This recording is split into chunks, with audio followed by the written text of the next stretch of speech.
Hapa tamko langu akishafika waziri mimi naweza kuongea. Hapa siwezi kuongea chochote kwa sababu na maneno mengi ya kumwelekeza mheshimiwa waziri. Ndio. Mambo ni mengi sana tu. Sasa si ufike basi kesho pale Sauti. Ndio Sauti ndio nataka nifike hapa nizungumze. Kwa hiyo ujumbe nilipokea mimi sahihi kwamba nizungumze na mheshimiwa. Kwa hiyo mwandishi umenikuta mimi hapa niko panda hizi. Nataka nionane mheshimiwa nimwelekeze kero zangu mimi hapa feli. Mimi nani kaka? Alisa Dina. Alisa. Yeah. Muda gani uko hapa? Ni muda mrefu niko hapa. Karibu miaka 6, 7, 8, 9.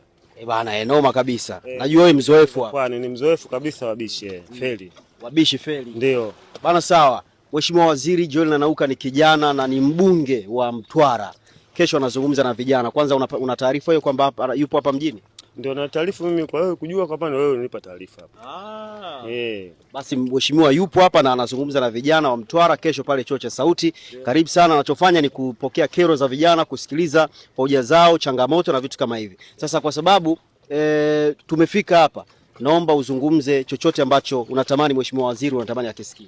Yes. Na mimi ninachotamani waziri akishafika hapa, tamko langu akishafika waziri mimi naweza kuongea. Hapa siwezi kuongea chochote kwa sababu na maneno mengi ya kumwelekeza mheshimiwa waziri. Ndio. Mambo ni mengi sana tu. Sasa si ufike basi kesho pale Sauti. Ndio Sauti ndio nataka nifike hapa nizungumze. Kwa hiyo ujumbe nilipokea mimi sahihi kwamba nizungumze na mheshimiwa.